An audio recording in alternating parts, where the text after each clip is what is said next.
আমার ঘর আমি করছি, কি হচ্ছে তোর? আমার বাপের জায়গা করছি, ছাড় দিয়ে করেছি আমি, ছাড় দিয়ে করেছি। তুই বড় নেতা, তুই বড় নেতা, তুই টিএমসির বড় নেতা, তোকে পয়সা দিবি বলে তুই আমাকে মারতে চাইছিস? ঠিক আছে লে, হ্যাঁ হ্যাঁ করেছি, চল। হ্যাঁ চল, তুই কি করিস দেখে নেবো, চল। দাদা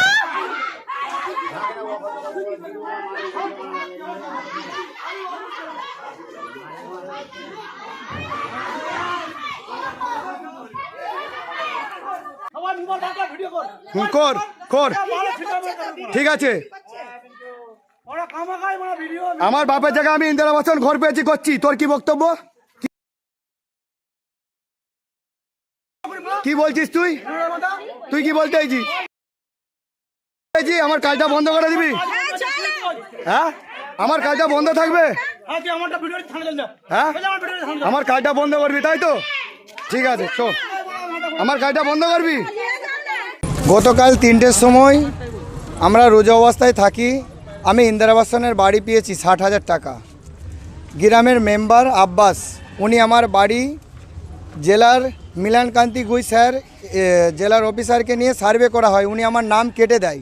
আমি বাড়িটা অপর মহল থেকে বিডিও স্যারকে লিখিত দিয়ে, হ্যাঁ, পঞ্চায়েত থেকে চুচুড়ে দিয়ে আমি বের করে নিয়ে এসেছি। আমার কাছে 20,000 টাকা কাটমানি চাইছে। আরাফাত কালকে ড্রিঙ্ক করে মদ খেয়ে আমাকে, আমার বোনকে অতিরিক্ত মারধর করে, আমার বোনের বুকে মারধর করে, আমার গলা টিপে মারে, আমার বোনের জামা টামা সব ছেড়ে দেয়।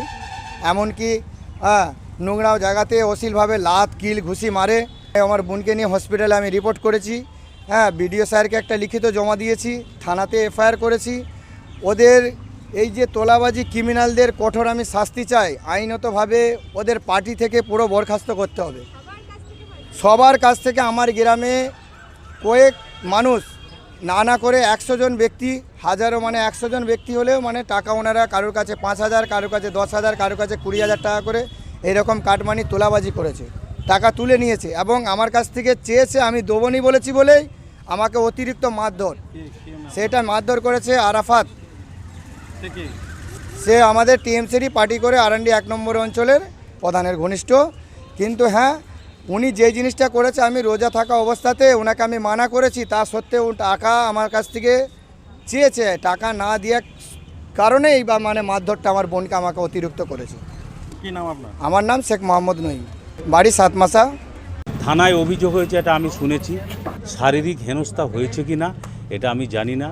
যেখানে অভিযোগ হয়েছে নিশ্চিতভাবে তারা ইনকোয়ারি করবেন। এখন কাটমানি তুলেছে কি না এটা আমি জানিও না, শুনিও নি। আর ঘরের যে ব্যাপারটা বলছেন সেটা হচ্ছে শেখ নঈমুদ্দিন বলে একজন, ওই ওখানে একটা ক্যানেল আছে, ক্যানেলের উপরে ক্যানেলটা অনেকটা অ্যাকোয়ার করে ঘর করছে, এরকম একটা গ্রামের অভিযোগ। পঞ্চায়েতে আসার পর পঞ্চায়েতের প্রধান যথারীতি তাকে নোটিশ করে যে আপনার নামে অভিযোগ, আপনি ক্যানেলকে বুঝিয়ে ঘর করছেন। যথারীতি পঞ্চায়েতে ডাকার পরেও সে কিন্তু আসেনি, সে যথারীতি ঘর করে যাচ্ছে।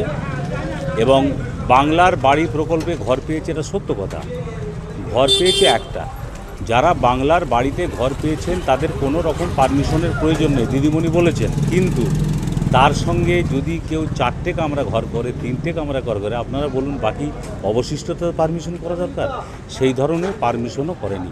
অতএব টোটাল ইললিগ্যাল কনস্ট্রাকশন হচ্ছে, এ বিষয়ে কোনো সন্দেহ নেই।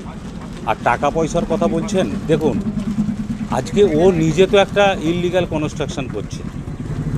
আমি টাকা পয়সা তোলাকে অত্যন্ত ঘৃণা করি, এই জন্যে আজকে 1,20,000 টাকায় মানুষ একটা মাথার উপরে কোনো রকমে ঝড় বৃষ্টি ঝঞ্ঝাতে একটা মাথার উপরে আচ্ছাদন দিদি করে দিচ্ছে।